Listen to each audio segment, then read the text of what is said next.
제가 설교를 하면서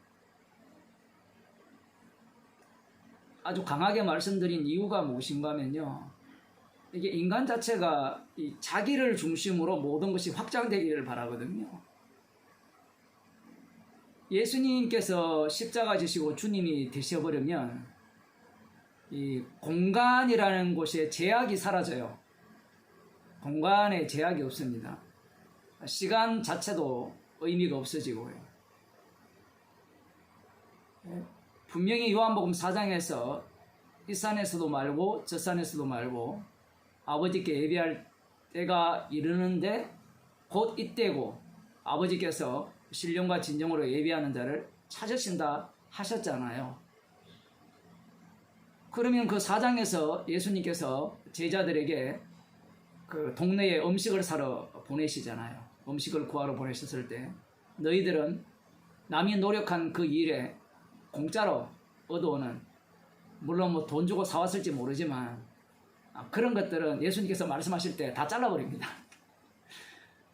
그들이 농사를 지었고 그 농사진 것들을 그들이 그들의 수고와 땀이 없이 얻게 되는 그 말씀을 하시면서 제자들이 이제 추수꾼으로 나서게 될 때 그 추수꾼으로 나설 때 너희들이 추수꾼이냐라고 할 때는 아니라는 거죠.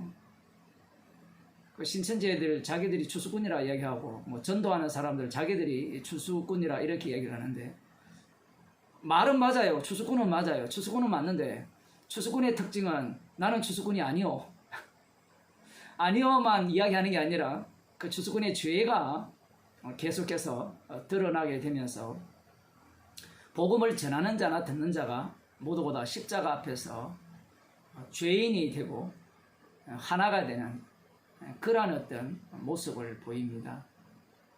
그럼에도 불구하고 또 이 인간이라는 자체가 시간적 요소가 가미가 되면 주님께서 부수셨던 그 몸을 다시 고체화시키죠. 고체화시키면서 자기가 들었던, 체험했던, 경험했던 그러한 것들을 끌어모아서 자기 중심으로 하나의 권력체를 만들어낸다라고 볼 수 있죠. 예루살렘 교회가 그러한 모습을 다음 주도 계속 말씀드리겠습니다만은 그러한 모습을 보이거든요. 참으로 특이한 것은 이 다니엘서에 나오는 그 느부갓네살 왕이 장래일을 생각을 할 때 꿈을 꿨잖아요. 그 본문을 보면 그렇게 되어 있거든요. 장래일을, 그 제국의 왕이 장래일에 대해서 뭘 생각할까요? 어떻게 하면 나로 인하고 나로 말미암고 나에게로 돌아가는 나라를 만들까? 그거 외에는 무슨 염려를 하겠어요? 진시황 같은 경우에도 살아있을 때 어떻게 하면 나의 이 이름이 영원히 남아있고 영원히 이 진나라 제국을 다스릴까? 그러한 생각을 하면서 인원 70만 명 37년 동안 무덤을 만들었으니까 아직까지도 발굴을 안 했는데 그러한 어떤 그 모습이 어디에서 나타나느냐 할 때는 교회에서 나타나요. 교회가 벌써 누구 중심이다 라고 하는 순간 교회는 무엇을 잃어버리게 되느냐 할 때는 복음을 잃어버리게 되죠. 복음이 전파되지 아니하면 교회는 한 사람이 되었든 평의의 중심이 되었든 지방교회는 평의의 중심이잖아요. 이 각자 다 목사니까 뭐가 되었든 사람 중심의 모임이 됩니다. 그 이후에는 이제 그 뒤에 온 사람들은 그 권력 밖에 위치하게 되겠죠. 제가 한 사람 중심으로 이렇게 교회가 짐승의 나라처럼 모습을 띈다고 하니까 사람들은 그것을 방지하기 위해서 이제 평예처럼 하자, 그렇게 주장하는 사람들이 있어요.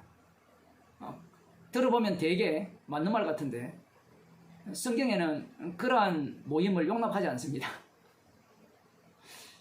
주님이 세우신 목사 중심이에요.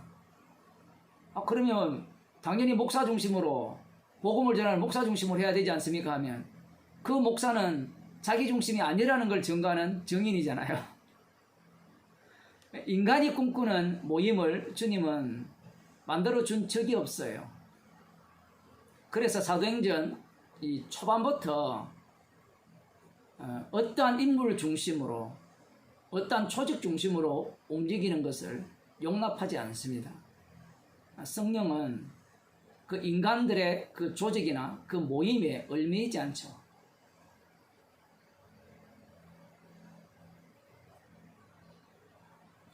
그럼에도 불구하고 교회는 한 사람을 중심으로 아니면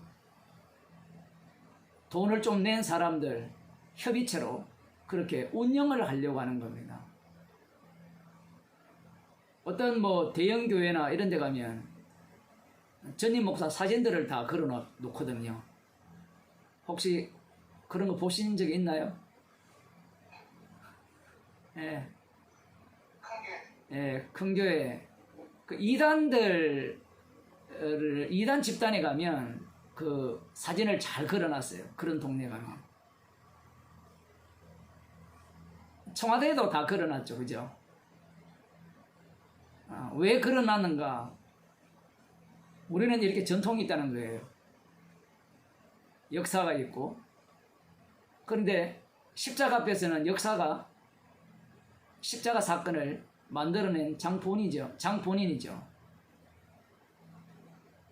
주님은 역사 자체를 죄악의 역사로 규정하고 있습니다. 죄악의 역사로 규정하고 있는데 교회는 그 죄의 역사로 이렇게 보려고 하는 것이 아니라 긍정적인 그러한 역사로 주의 일에 힘쓴 목사. 여러분들이 이 사도 바울이 전도했던 그 지역들을 가보셨는지 모르겠지만 여러 교회가 있거든요. 그 고린도 교회 같은 경우에도 지난번 또 그런 말씀 드렸습니다만 그 이름들을 계속 써놨어요.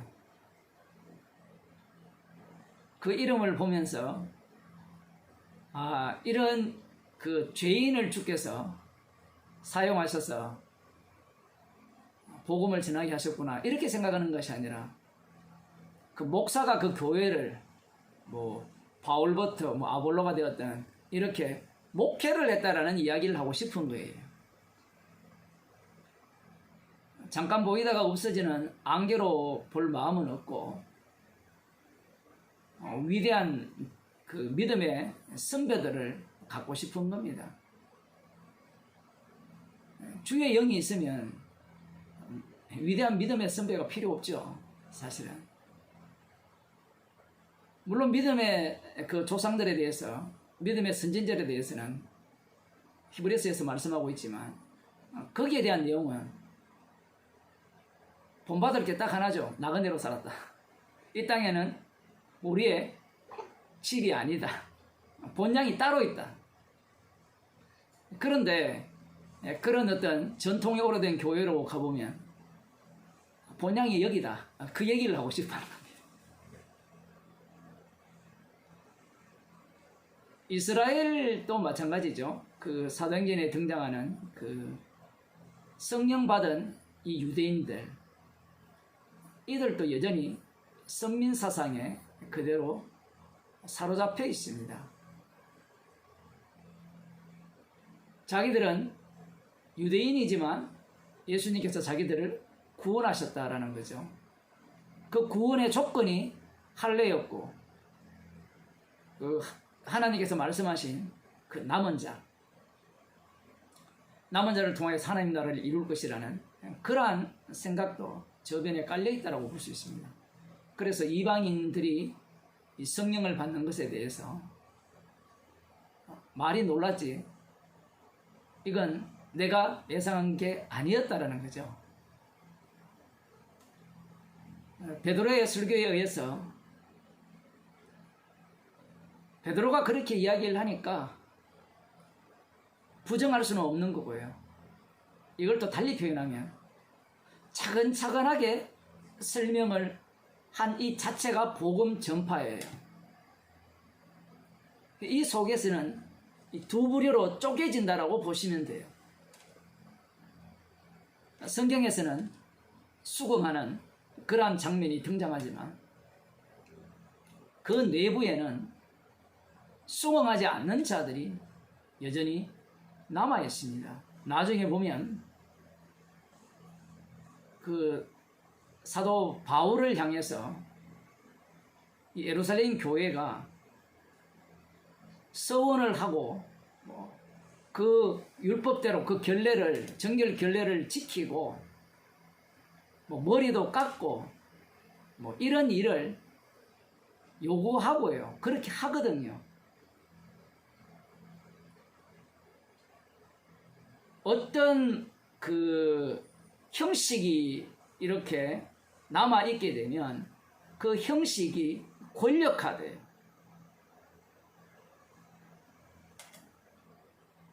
대표적인 경우가 세례잖아요. 아버지와 아들과 성령의 이름으로 세례를 주고 가르쳐 모든 것을 지키게 하라. 이렇게 말씀을 하셨을 때 분명히 그 사도행전 11장에서는 몇 날이 못되어 너희가 성령으로 세례를 받으리라 한 것을 기억하더라. 이 말씀이 이들 속에 덮쳐야 되는데 예수님의 명령 그 자체를 갖고 세례를 줌으로 말미암아 이 세례를 무엇으로 생각하는가? 내 스승이 누구냐? 누구로부터 세례를 받았느냐? 그 이후에는 조직화되겠죠. 누구로부터 배웠는가? 그러면 목사님 누구로부터 배웠는가 이런 게 없어야 됩니까? 없기는 뭘 없어요. 인간은 누구로부터 배웠고 누구로부터 들었다는 걸 제가 할 수가 없어요. 여러분들이 제 설교를 듣게 되면 제 설교를 들었다라는 것을 없앨 수가 없어요. 마치 자기가 믿음 좋으냐? 나 거기에 영향 안 받아요. 뭘 안 받아요? 안 받을 수 있다라는 사고 자체가 자기가 하나님처럼 되겠다는 겁니다. 아볼로의 영향을 받았고, 게바의 영향을 받았고, 사도 바울의 영향을 다 받았죠. 받았으니까 그들 스스로 편이 형성되는 겁니다. 편을 형성하면 안 돼. 그건 교회가 아니야. 편을 형성 안 하는 게 교회가 아니고요. 깨지는 게 교회입니다. 고린도 전서에서 내가 십자가 안 졌다. 사도 바울이 그렇게 말하죠. 그 말을 계속 해도요. 인간은 십자가 안 졌다는 그 말이 너무나 마음에 든 거예요. 안 그래도 어떤 분하고 통화하면서 그 사람은 정 목사님 말씀도 인정하고 이 목사님 말씀도 인정하고 그러면서 나는 아니고 나는 죄인이고 나는 목회 안 해도 되고 그렇게 말을 하니까 너무 훌륭하다라는 건데 그 속은 겁니다. 광명의 천사로 가장하는 게 인간들이거든요.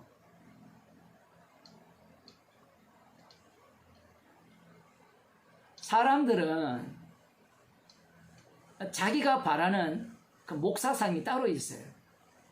목사라면 교회에 대해서 탐도 안 내야 되고 돈도 사랑하지 않아야 되고 교인 수에 대해서 연연하지 않아야 되고 그런 사람 많아요. 그게 매력이거든요. 매력. 대신에 십자가 복음을 안 전하는 겁니다. 십자가 피를 전파하게 되면 전하는 자나 듣는 자가 다 부서지게 되어 있어요. 복음은 가르침이 아니거든요. 오늘 본문에 보면 사도 바울이 차근차근 설명을 하죠. 여기에서도 사도 바울의 한계점이 드러나는 겁니다. 설명을 하면 이해시킬 수 있을 것이라는 생각을 하는 거예요.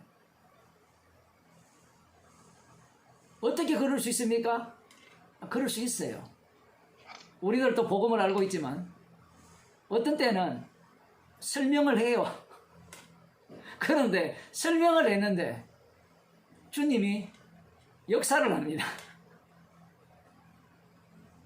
그런데 어떤 때는 설명을 하는데 가르치는데 주님이 일 안 하죠. 주님이 우리 뜻대로 일을 안 해요. 우리 예상대로 일을 안 하신다는 겁니다.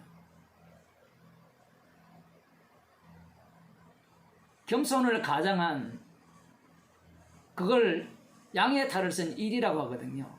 여러분이 제대로 아셔야 되는 게 양의 탈을 쓴 일이라고 했다라는 것은 아무리 봐도 양입니다. 아무리 봐도 그 사람은 양이에요. 일이로 안 보여요. 100명이 봐도 그 사람은 양으로밖에 안 보여요.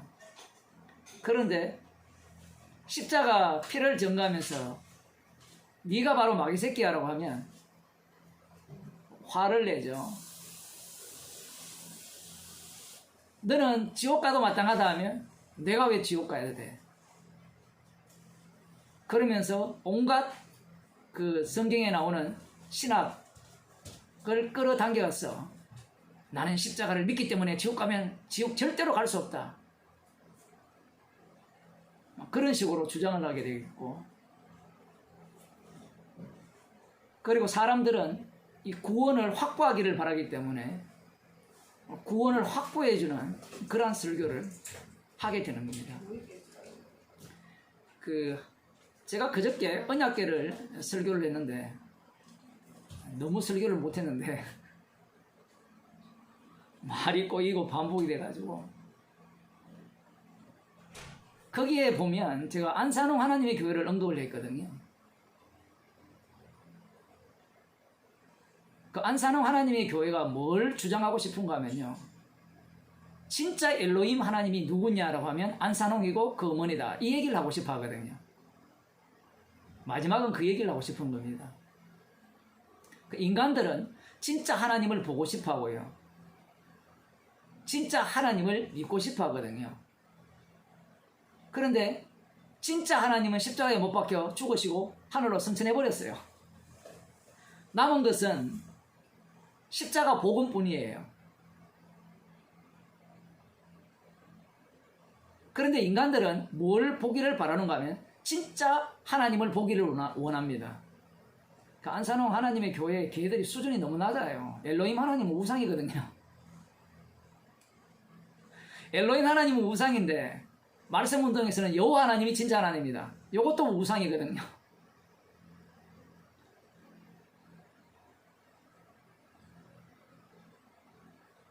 그런 식으로 사람들을 하나님이 진짜 계시다, 사진까지 보여줄 거 아닙니까? 그러면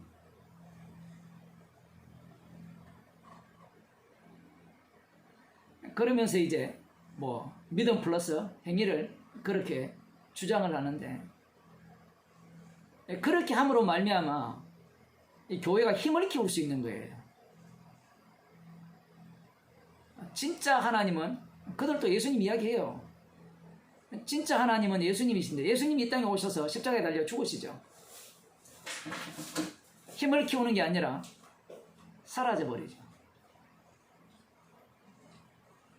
계속해서 주님은 흩으시는 작업을 하는 겁니다. 우리 자신에게도 마찬가지고요. 성령께서 우리와 동행하심으로 말미암아 우리 자신을 날마다 찍어 쪼갭니다. 그런데 인간들은 이 찍어 쪼개지기를 원치 않아요. 더욱더 강화되기를 바라죠. 더욱더 단단하기를 바라고, 이 단단함이 더욱더 커지기를 바라고, 그렇게 되면 예수 믿는 무리 같고 천국 갈 수 있는 집단 같다고 생각하는 거예요. 여기에 대해서 예수님께서는 두세 사람이 내 이름으로 모인 것에 내가 함께 하신다라고 하셨거든요. 그 말씀이 그냥 하는 말씀이 아니에요. 한 사람을 향해서는 예수님이 그 말씀을 안 하셨거든요. 두세 사람을 말씀을 하시고, 그러시면서 그 주님이 친히 만드시는 그 교회의 모습이 어떠한가, 마지막에는 남은 것이 없어야 됩니다.